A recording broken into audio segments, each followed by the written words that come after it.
The hottest name on the NBA trade market right now, well, despite all the Jimmy Butler drama, it is Brooklyn Nets forward Cam Johnson. Feels like every team in the league has some degree of interest in landing Cam, and now there's a contender that wants to add him and try to put themselves over the top. I'm Trevor Lane. This is the Basketball Bulletin. Make sure you subscribe right here to the channel. Turn on those notifications as well.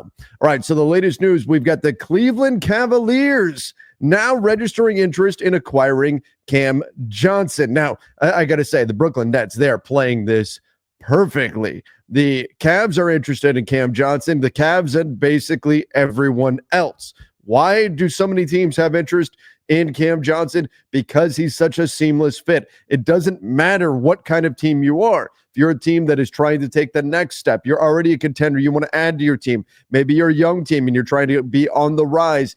Everyone can be interested in Cam Johnson because he's just 28 years old and because of his style of play. He's a plug-and-play guy, averaging 20 points per game this season, 3 assists, so he can move the basketball a little bit. He's also got a little bit of rebounding there, 4.2 rebounds per game. But look at the three-point percentage, 43% from deep on 7.6 attempts. And you may say, well, yeah, but that's a career high really from three. Yeah, but he's a career 40% three-point shooter. He can shoot the hell out of the ball. That's the bottom line. Even if regression hits, he's still going to be a very good three-point shooter, 50% shooter from the field. The efficiency on the offensive end, he's got good size. He's not the quickest player, but he's got positional versatility as well. Even defensively, he can defend threes, he can defend fours.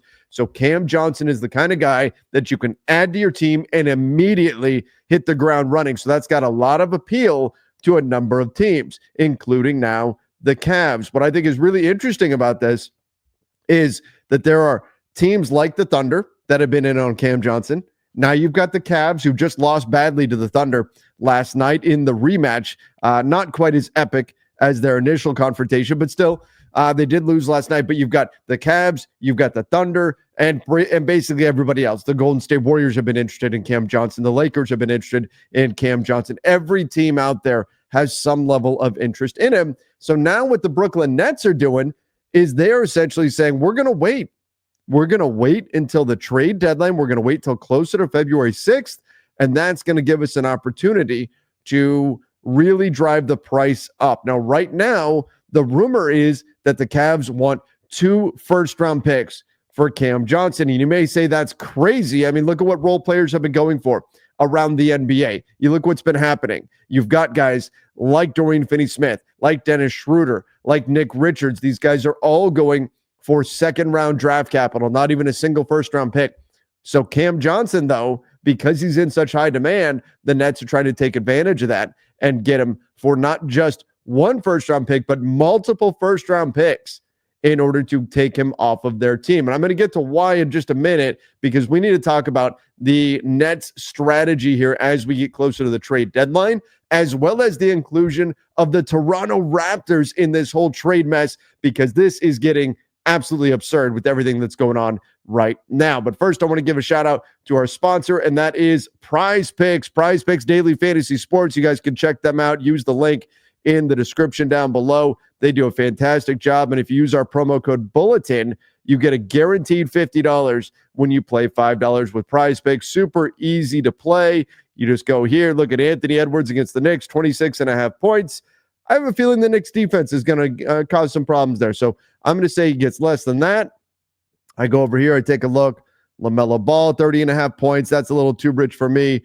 Zach LaVine against Charlotte. Zach has been fantastic this year.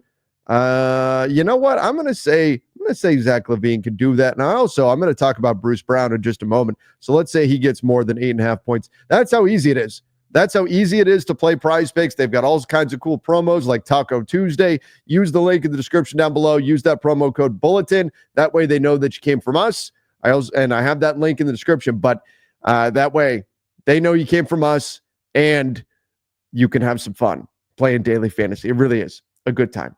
All right, let's get back into the Cam Johnson news, the latest going on here. So if a team wants to trade for Cam Johnson, I think one of the things that's particularly interesting is that you've got so many contenders that are out there after him. You get so many teams that can talk themselves into being the perfect landing spot for Cam Johnson, whether it's the Cavs, whether it's the Lakers, whether it's the Warriors, it could be the Rockets, it could be any team out there could make some sense for Cam Johnson. But you look at his contract, and this is what's brilliant about what the Nets are doing. You look at his contract, $22.5 million this season, and then it dips for a year. $20.5 million then goes back up to $22.5. But at 28 years old, what the Nets are telling teams is, look, yeah, we would move him if we get the price that we want. If we get that price. Otherwise, he's under contract for 3 years. We don't have to trade him right now. They can credibly say, you know what, even if teams want to argue that the Nets are going to accidentally win too many games, they are a tanking team. They got to be careful with the tank race right now. Take a look at where they're at. Currently, they sit just half a game up on the Portland Trailblazers. Now, it might be tough for them to catch, say, Toronto, but they're in the race here to catch the Blazers, maybe Utah, maybe 3 games behind them in the tank race to the bottom. So teams could say, well, you need to move off of Cam Johnson, just like you moved Dennis Schroeder, just like you moved Dorian Finney-Smith. You need to move off of this guy so you don't accidentally win too many games. The Nets are telling teams, well, we'll just sit him down. We'll sit him down. He's not a superstar. Doesn't fall under that superstar rule that we've been talking about with Jimmy Butler, where the Heat basically have to play him. What a mess that is. So we could just sit him down and we'll lose plenty of games if he's accidentally making us win too much. So we don't have to do anything. So in terms of leverage, the Nets have it all, and they know it.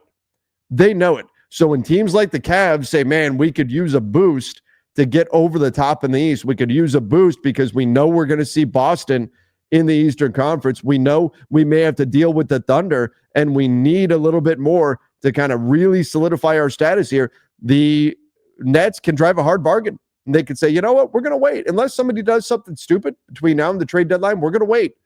We're going to wait, and we're going to see what teams do, and then we'll go from there. And if we move them, we move them. I do think they're going to pull the trigger and move him, but they can credibly tell everybody right now, no, he's under contract for 3 years. We don't have to do any. We don't get the price we want. We're just going to keep him. We're just going to keep him. And I guess you just won't get that piece that you want to put you over the top. It's a great job by the Brooklyn Nets. Again, they moved off of Schroeder. They moved off of Finney-Smith on expiring contracts or a contract with a player option in Finney-Smith's case. They got those guys off their roster. They got a boatload of second-round picks in exchange for them, and now they're driving a hard bargain on Cam Johnson and doing the same thing with Nick Claxton, the big man as well. But Cam Johnson is the guy that everybody's after. Now, the Toronto Raptors factor into all of this as well because Toronto is basically telling everybody that they will be a third team in a deal. Now, most likely that would be in a Jimmy Butler trade. By the way, real quick, can the Cavs get there on a Cam Johnson trade math-wise? Yes, they can. They are below the first-tier apron team, which means they can take back more salary than they send out. They're about $4 million clear of that first-tier apron. It would take something built around Karis LeVert or Max Strus, most likely, then with another contract added in, and they would be right there. So yes, the Cavs math-wise could definitely get into the mix on Cam Johnson. That's part of the reason, too, why teams are so interested. He's very easy to acquire. But the Toronto Raptors, another team that is now really starting to make some waves on the trade market, and that's because they've got Bruce Brown, a $23 million expiring contract. Well, the problem is that a lot of teams aren't that interested in just Bruce Brown, especially at $23 million. It's kind of tricky to actually get up to that number. And the whole reason why the Raptors picked up Bruce Brown's $23 million team option was to trade him. That's the whole goal, was to trade him. Well, they're not finding a lot of interest in Bruce Brown out there on the market right now. So while teams are interested, but trying to make the math work on a deal, it's getting a little bit tricky. Plus, he was out injured for much of the season. So our team's really willing to go all in to go get Bruce Brown right now and play him this season. No, not necessarily. I mean, he's a good player, but you'd have to stack up some salaries in order to get there. You'd have to find just the right fit.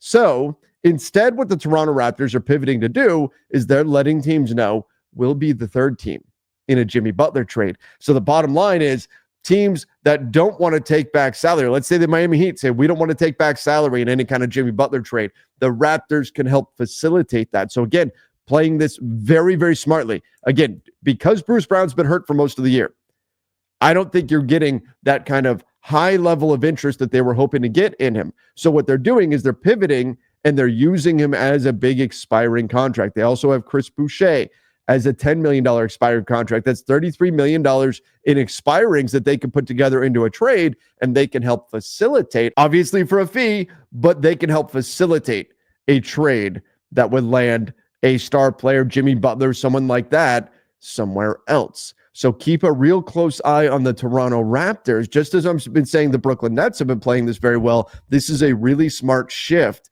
by Toronto to now position themselves as a team that can grease the wheels of a trade by contributing expiring contracts. Remember, every trade that we've seen done so far has involved expiring contracts. These teams are running scared of future salary under the new CBA, and Toronto is recognizing that, and they're poised to take advantage. So again, very smart move to put out there. We can be a third team in a trade, and we can contribute expiring contracts as long as we're getting back some stuff that we want. So the Nets, the Raptors, I think playing things very, very well right now at the trade deadline. I'm excited to see what's going to come on February 6th. Everybody, give me your thoughts in the comment section down below. What should teams be willing to give up in order to get Cam Johnson? Where do you think that situation is heading? And also go check out our latest video talking about John Collins potentially finding his way to the Sacramento Kings. Go give that a look right now.